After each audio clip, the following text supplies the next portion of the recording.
तक आपने सुना कि कावेरी जी अपनी तीनों बेटियों ईशा, मोहिनी और सुहाना की शादी 3 घर जमाई लड़कों के साथ करवा देती है। उन्हें लगता है कि ये लड़के शायद घर का कामकाज संभाल लेंगे, लेकिन उनके तीनों घर जमाई बहुत आलसी थे। वो नौकरी भी नहीं करते थे और बाहर का काम भी नहीं। कावेरी जी ने अपनी बेटियों से कहा कि वो प्रेगनेंसी का बहाना बनाकर अपने पतियों को सबक सिखाए। अब सुनिए आगे। मम्मी, आपने जैसा कहा था हमने वैसा ही किया, लेकिन देखिए ना, विवेक का हाल तो वैसा का वैसा ही है। घर में ना सुबह का नाश्ता बनता है और ना खाना। नौकरी पर जाने की बात करूं तो खाने को दौड़ते हैं मुझे। हाँ मम्मी, मैंने भी सुमित को कितनी बार कहा कि अगर नौकरी नहीं करनी तो कोई छोटी सी दुकान ही खोल लो, घर का खर्चा कैसे चलेगा। देखो दोपहर के 12 बजने आए और जिनाब अभी तक सो रहे हैं। हाँ मम्मी, ईशा और सुहाना ठीक कहती हैं। अविनाश का भी यही हाल है। जब मैंने अपनी प्रेगनेंसी के बारे में कहा तो मुझसे कहने लगा, अरे दूसरी लड़कियां तो 9-9 महीने तक नौकरी करती है, बस डिलीवरी के टाइम छुट्टी लेती है। मोहिनी, तुम भी नौकरी करो। अब मुझे कहाँ नौकरी मिलेगी। मम्मी बताओ अब मैं क्या करूँ। हे भगवान, क्या सोचकर घर जमाई दामाद लाई थी मैं कि मेरी बेटियां मेरे पास रहेंगी और खुश रहेंगी, लेकिन इन आलसी दामादों ने तो हमारी जिंदगी को भी प्रॉब्लम में डाल दिया है। मैं तो कहती हूँ मम्मी, हम लोग वापस अपनी जॉब पर जाना शुरू कर देते हैं। बता देते हैं इन लोगों को कि हमने प्रेगनेंसी का बहाना किया है। नहीं नहीं बेटा, ऐसी गलती भी मत करना। अगर तुमने ऐसा किया तो इन तीनों की आदत और खराब हो जाएगी। अरे आज नहीं तो कल कभी तो तुम प्रेग्नेंट होगी, तब वापस यही प्रॉब्लम आएगी। तब क्या करोगी तुम तीनों। हाँ मम्मी, आपकी बात तो बिल्कुल सही है। इन लोगों को तो सुधारना ही पड़ेगा। लेकिन कैसे?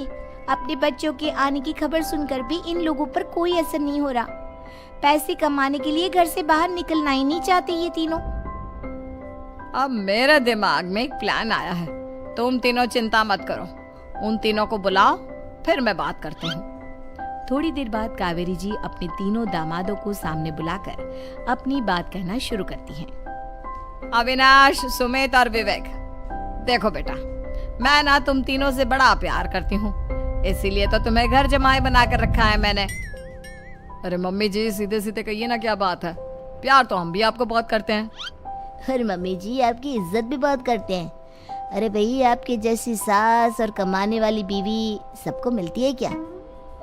हाँ मम्मी, विवेक और सुमित ठीक कह रहे हैं। आपकी बेटी से शादी करके मेरी तो जिंदगी ही अच्छी हो गई है।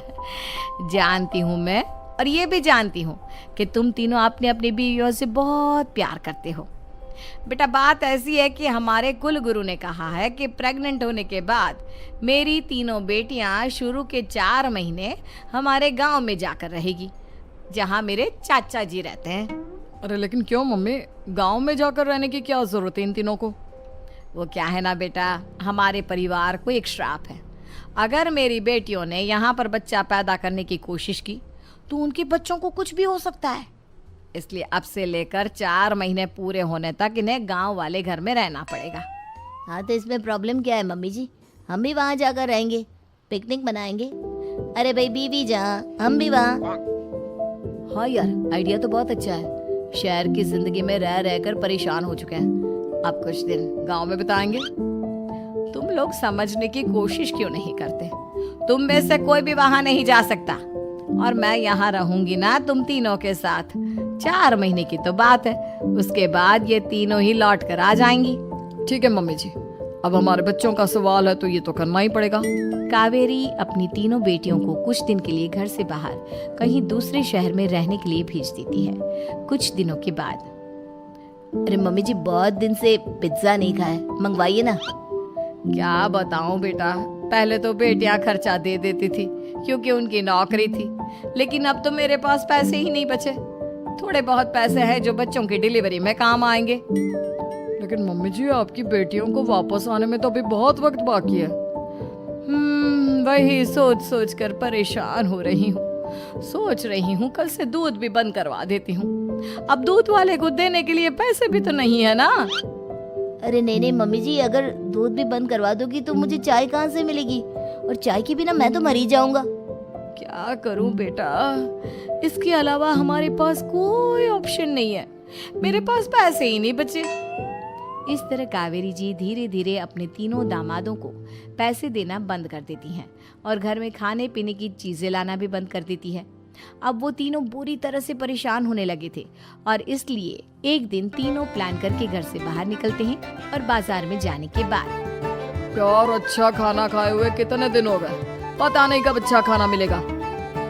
हमारी बीवियों के जाने के बाद तो हमारी हालत भिखारियों जैसी हो गई है यार। कुछ भी हो, मुझे तो आज पिज्जा खाना ही खाना है। जेब में 1 रुपया नहीं है और पिज्जा खाया, कहाँ से आएंगे पैसे? अरे देख वहाँ सामने बोर्ड पर क्या लिखा हुआ है, कंप्यूटर पर काम करने के लिए एक आदमी की आवश्यकता है। भाई मैं तो जा रहा हूँ, काम करूँगा और शाम तक पैसे लाकर आराम से पिज्जा खाऊंगा।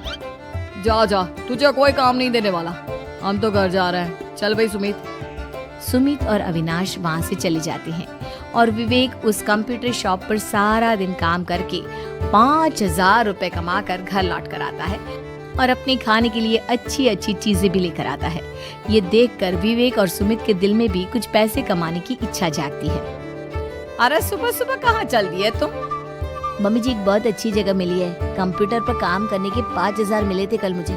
अगर रोज काम करूँगा तो पूरे 40,000 की तनख्वाह। अरे वाह, ये तो बहुत अच्छी बात है दामाद जी, आपको जाना ही चाहिए। सुमित और अविनाश विवेक को इस तरह तरक्की करते देखकर परेशान हो जाते हैं और वो दोनों भी काम की तलाश में निकल पड़ते हैं। धीरे धीरे उन दोनों को भी काम मिल जाता है। अब कावेरी के तीनों दामाद छोटी मोटी नौकरी करके अच्छा पैसा कमाने लगे थे। एक दिन कावेरी उन्हें अपने पास बुलाती है। अरे वाह, विवेक 40,000 कमा लेता है, अविनाश 60,000 और सुमित तुम भी 40,000 के आसपास।